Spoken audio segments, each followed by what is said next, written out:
Assalamualaikum warahmatullahi wabarakatuh. Hai Sobat Syariah, gimana kabarnya? Lagi semangat kuliah dan siap-siap masuk dunia kerja?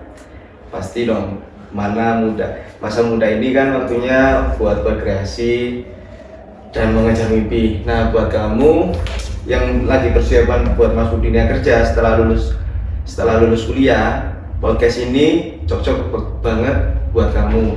Ya, di sini kamu bakal dapetin inspirasi, tips dan semangat buat mulai karirmu. Di episode kali ini kita kedatangan tamu, seorang alumni yang inspiratif yang bakal cerita tentang perjalanannya dari kuliah sampai masuk ke dunia kerja. Assalamualaikum Mas Husun, apa kabar? Alhamdulillah. Alumni inspiratif yang sukses berkarir di bidang di karirnya. Senang banget bisa mengundang Kak Husnul di podcast hari ini. Kisah inspiratif Kak Husnul pasti bakal jadi motivasi buat mahasiswa lainnya yang pengen siap-siap untuk masuk dunia kerja dan sukses. Sebelum kita langsung ke pertanyaan pertama, Kak Husnul nih dengar-dengar sekarang ini ngambil studi lanjut lah untuk S2 di UIN, enggak? Ya, betul. Untuk di UIN sendiri Kak Husnul ini ngambil jurusan apa, Kak? Sama sih dengan perbankan, saya cuma fokus ke di ekonomi syariahnya saja. Lebih lu fokus ke ekonomi syariah sendiri, Kak, ya? Untuk memperluas. Dan kita langsung aja, Kak, ya, untuk pertanyaan pertama. Seneng banget bisa ngobrol bareng Kakak di podcast ini. Kak Husnul ini kan dulu pernah kuliah di Unisma nih, di jurusan perbankan syariah. Kenapa sih Kak Husnul bisa kuliah di Unisma terus ngambil jurusan perbankan syariah gitu, Kak? Dulunya itu gimana, Kak? Boleh diceritain sedikit, Kak? Iya.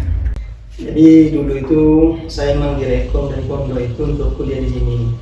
Karena kebetulan keluarga pondok itu lulusan sini. Cuman karena teman-teman banyak yang motor kayak kuliah di mana, di UIN, jadi saya ikut-ikut karantina sampai 3 kali saya nggak diterima. Oh, nggak diterima di UIN, Kak? Iya. Nah, jadi SNMPTN yang sampai mandiri itu tidak diterima. Cuman alhamdulillah nggak tahu kenapa hati kita begini, jurusan langsung buka pendaftaran dulu itu langsung ke perbankan syariah. Karena kalau kayak ke agama, jurusan agama itu di pondok itu kan sudah punya. Jadi saya memang nggak tertarik waktu itu. Ini dari yang cuman ketemu di perbankan syariah kok kayak ada syariahnya ya. Kayak Iya. masih ada Padahal gitu ya. Padahal sebelumnya saya kan nggak ada niatan sama sekali. Kayak nggak berpikir kalau perbankan syariah pasti kayak khusus untuk bank saja, bukan nggak ada syariahnya gitu, Kak, ya. Jadi kayak gitu awalnya. Cuman ya Bismillah sama kayak di dulu waktu itu karena diantar ke sini terus tadi itu di perbankan syariah. Berarti Kakak dulu itu nggak kayak apa namanya, nggak kayak kan biasanya anak yang mau kuliah itu kan mencari info nih di internet kan, nggak Enggak sama saya. nggak sama sekali, Kak, ya. Terus kayak langsung ikut teman di UIN, terus nyoba di UIN, akhirnya nggak keterima, akhirnya kesini gitu, Kak, ya. Karena emang saya dulu di pondok itu sedikit ketinggalan info ya, namanya anak-anak di pondok. Iya. Cuman waktu itu ada guru ngabdi itu dari salah satu pondok itu ke pondok saya itu ngajak kuliah. Kuliah ke UIN, awalnya dia diajak ke UIN mana, Jogja. UIN Jogja, Kak, ya. Beliaunya itu diterima, saya nggak daftar di UIN Malang.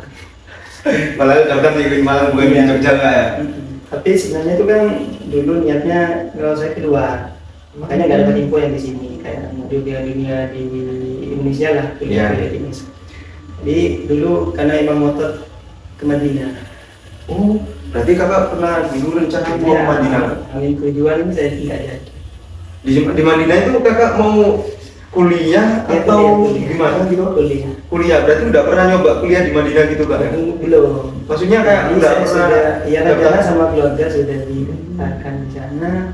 Hamin 11 kalau nggak salah saya dibatalkan karena faktor ini. Tahun berapa, Kak? Kalau boleh tahu itu pas 2017. 2017, Kak, ya? 2017 pas saya habis Lulus dari pondok. sekolah SMA. Saya SMA baru lulus 2017. Oh, berarti sebelum ada rencana mau kuliah di Malang, ini berarti kakak rencana mau ke Madinah untuk lanjutin studi di sana kan? Iya, dulu seperti itu. Iya.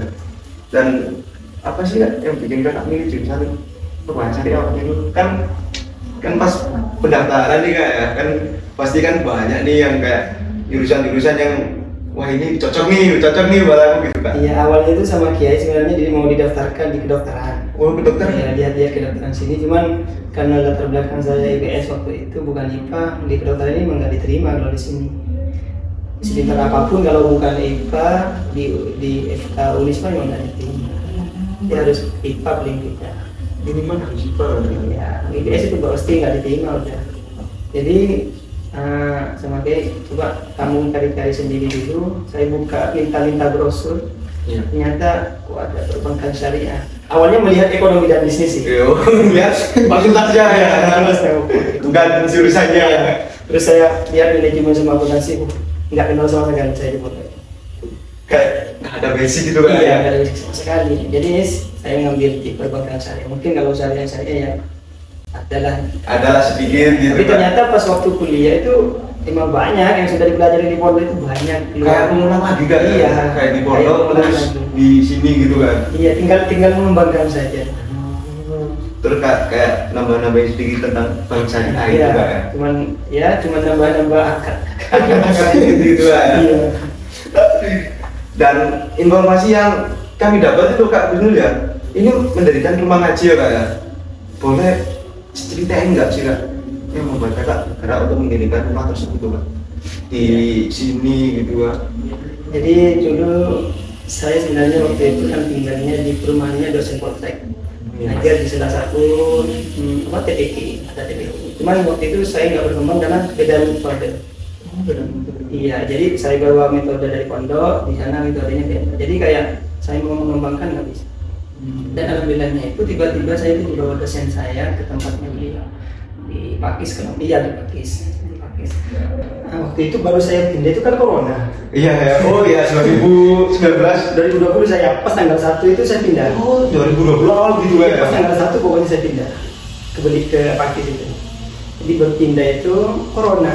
Maksudnya coronanya itu kampus ini ditutup kan 2019 masih pindah. Iya. Saya masih kuliah 2 kali kalau nggak salah. Masih 2020 itu. Setelah itu semester 1 kuliah 2 kali di sini. dari semester 4 atau 3 ya. Oh. Kan saya angkatan 18. Oh iya. Angkatan 18 ya. Iya, 18 tapi kan setengahnya. Jadi 4 berarti 4 awal 2020 itu semester 4 saya.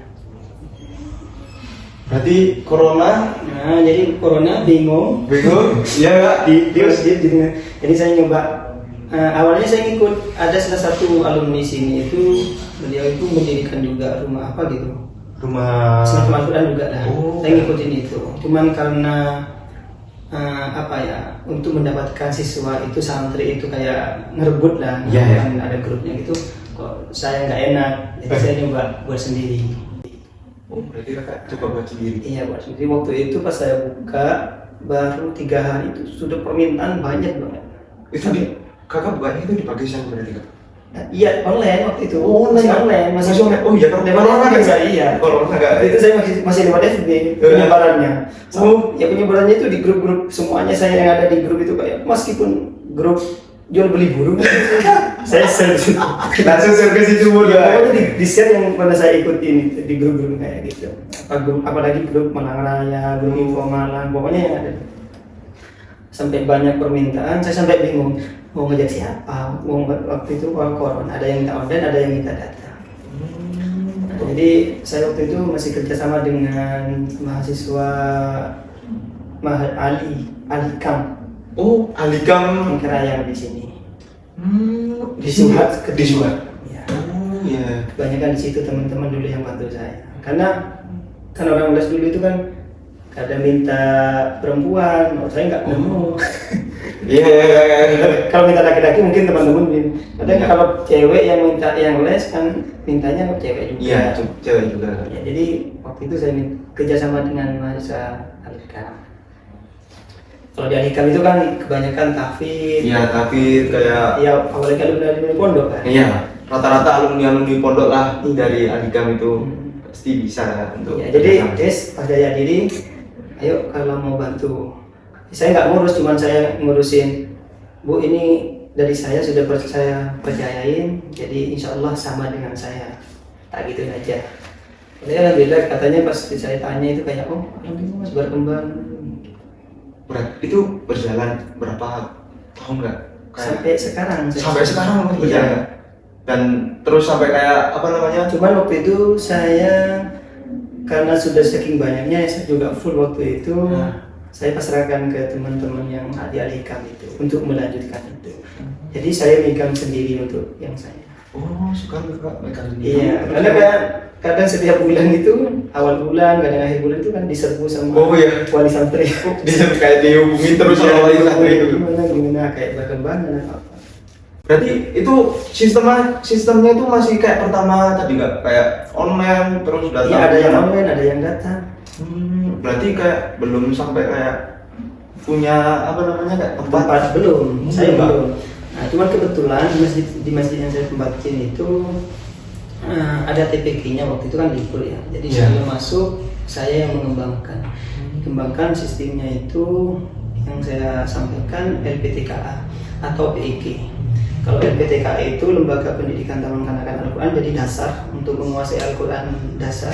Tapi kalau sudah di PIK itu sudah di pendidikan ilmu Al-Quran, baik menghafal atau menguasai baik dari ahkam tajwid, gharib, dalilnya. Menguasai Jadi kayak anak-anak yang belum mengerti pun langsung bisa nggak ya? bisa.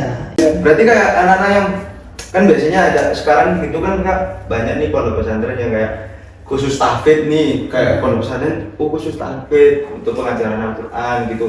Berarti di sana itu juga bisa Kak ya untuk anak-anak yang gak punya biaya untuk mondok terus ingin Bisa belajar ya, Quran malah untuk menghafal Quran gitu. karena saya itu ngadain kalau habis maghrib itu sama yang sore itu. Kalau yang sore itu karena masih saya di lingkungan rumahan ya, itu masih ada pembayaran sedikit, diminta sedikit sama Pak Takmir. Tapi kalau yang habis maghrib khusus yang menghafal Al-Quran itu sama saya digratiskan. Pokoknya ada semangat, Ada semangat gratis gitu Kak ya. Iya, gak semangat sama saya dikeluarkan.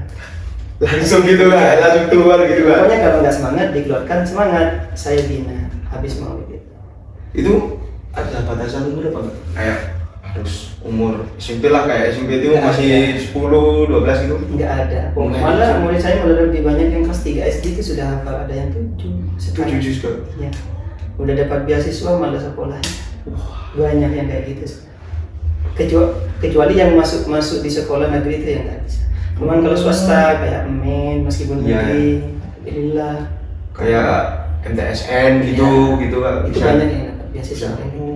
Soalnya kan sekarang sekolah-sekolah malah masuk SD itu kan banyak beasiswa. Iya Kak. Itu Kak ya. Berarti Kakak mendiri sekarang itu yang rumah mengaji itu dipegang sama teman kakak nih yang dari Iya, Alikam untuk khusus yang les. untuk yang les Karena saya itu. mengurus di tempat saya sendiri. Berarti Sama- kakak sekarang mengurus tempat sendiri gitu. Iya, sama saya ngajar di luar juga. Oh, ada juga Kak. Dan lanjut nih Kak ya, untuk Kak Husnul nih sekarang kan sedang menempuh pendidikan S2 di UIN Maliki Malang. Kalau boleh tahu nih Kak ya, kakak ini gimana sih Kak ya ngambil waktunya gitu? Kan kakak sibuk dengan lembaga kakak, terus yang lembaga kakak dirikan sendiri, terus kakak mengajar juga gitu kan. Dan kan tadi kakak udah bilang di awal kan kakak di Maliki Malang kan ngambil jurusan ekonomi. Iya. Ekonomi syariah itu gimana sih Kak? Syariah itu gimana sih Kak?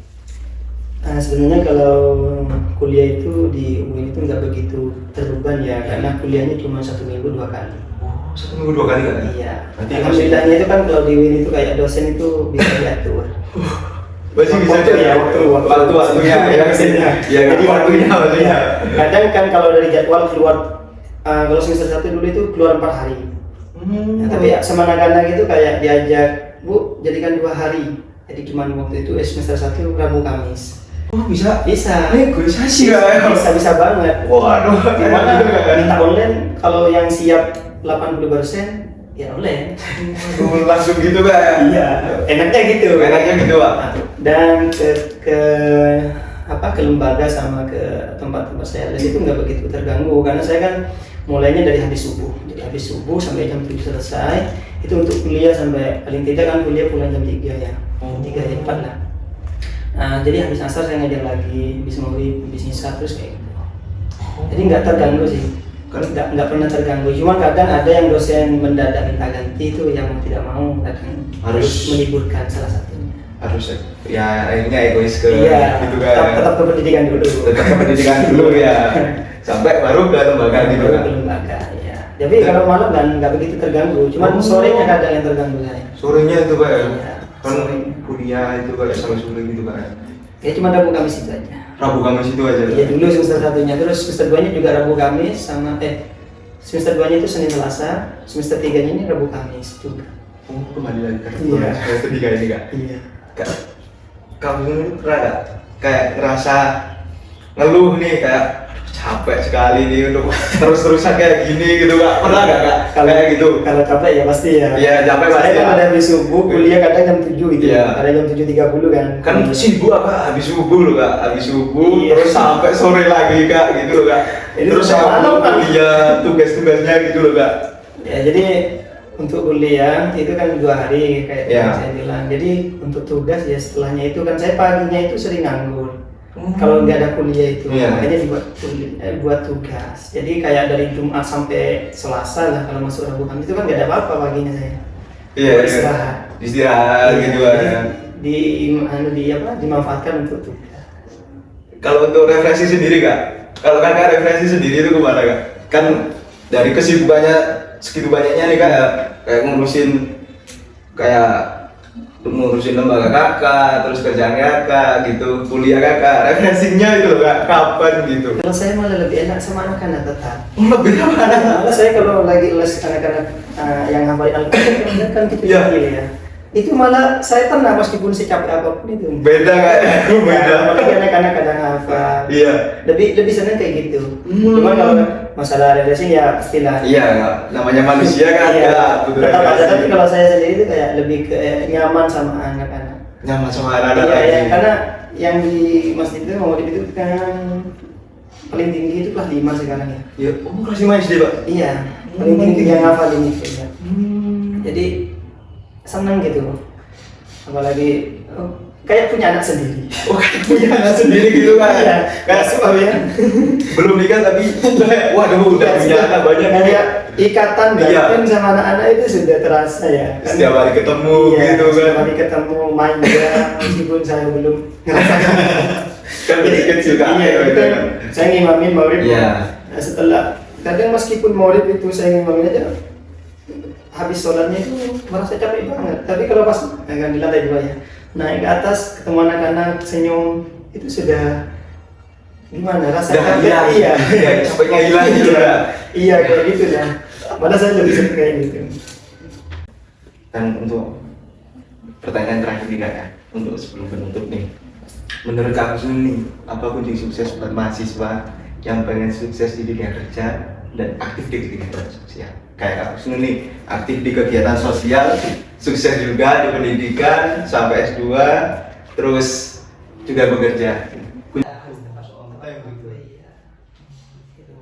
Itu ternyata harus kita istiqomahkan itu saja, bukan cuma sejak kuliah ya. Iya, dari dulu. sejak dulu lah Kak ya. Karena kuliah ini kan paling tidak tetap arahannya ke dunia kerja ya. Iya. Jadi harus diperhatikan dari sekarang. Lebih kayak menuntun untuk Menuntun, ya. gimana dunia kerja ini gimana. Pokoknya keistiqomahan itu. Kalau saya sih merasa tetap di waktu, tetap di waktu. Kalau dunia kerja itu, yang nggak tahu ya kalau yang kerja yang kerjanya santai kayak Yang kayak di rumah kerja hemat kan sekarang banyak kan kayak sambil tidur gitu Kak. ya kemungkinan kayak gitu nggak tahu. Baik Kak, terima kasih Kak ya untuk inspirasinya Kakak gitu di sekarang gitu.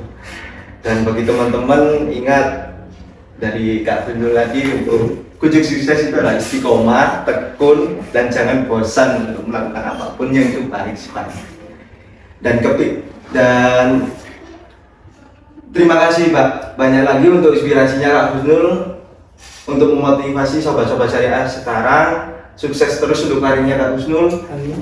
buat para pendengar yang mau lebih banyak tentang perjalanannya Kak Husnul nih dan mau kayak ikut bergabung di lembaga-lembaga Kak Husnul kayak rumah ngaji atau P3K tadi Kak ya kayak P3A tadi, silakan hubungi sosial media Kak Husnul di bawah ini, nanti akan dicantumin di bawah ini IG-nya Kak Husnul. Dan jangan lupa untuk follow juga akun IG-nya HMJ Perbankan Syariah, subscribe YouTube-nya juga, dan jangan lupa untuk sebar lagi ke teman-temannya. Baik, terima kasih. Wassalamualaikum warahmatullahi wabarakatuh. Waalaikumsalam.